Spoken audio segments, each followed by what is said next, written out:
They say one man's trash is another man's treasure. But what happens when you have to live with, well, someone else's trash? Compulsive hoarding is the stockpiling of items that are useless or have little value. Squirreling away an excessive amount of possessions can take over a home and cause distress for other family members living there. For people who compulsively hoard, the excessive attachment to their possessions that prevents them from throwing things away can indicate underlying problems.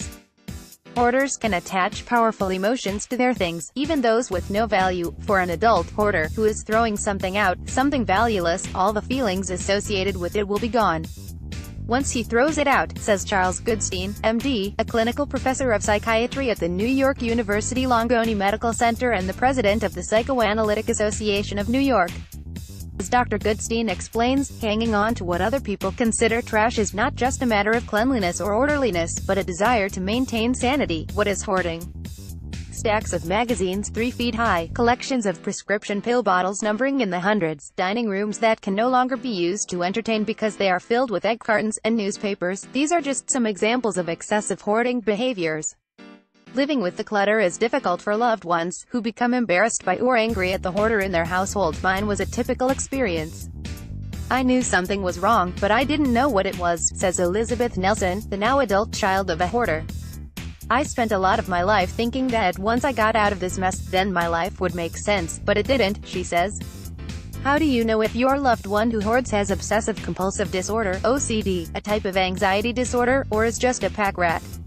To some extent, the difference between a pack rat and a person with OCD depends on the amount of stuff they've accumulated. Pack rats, in general, have a use in mind for the things they save, but that is not necessarily the case with hoarders. Plus, a hoarder's pathological attachment to their belongings is so intense that it interferes with their relationships. This wasn't just about being a poor housekeeper or having a lot of stuff. Our family never had those moments when everyone would pull together and clean things up. My mother would get upset because we were messing things up as we cleaned, says Nelson. It took a lot of time before I realized that it wasn't my fault, and it wasn't her fault either. How to help the hoarder and yourself. Researchers from the University of California, San Diego have found that compulsive hoarding can respond to treatment with paroxetine, Paxil, a selective serotonin reuptake inhibitor, or SSRI, used for the treatment of depression. Talking with a therapist also helps hoarders change their behaviors.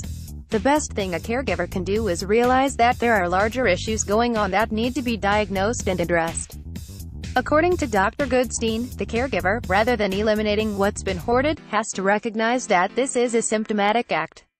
You don't stop this behavior by eliminating his used tissue collection. He'll get angry and distressed, and just start collecting more. Compulsive hoarding is a treatable condition, but the tough part can be getting your loved one to admit there's a problem and seek professional help.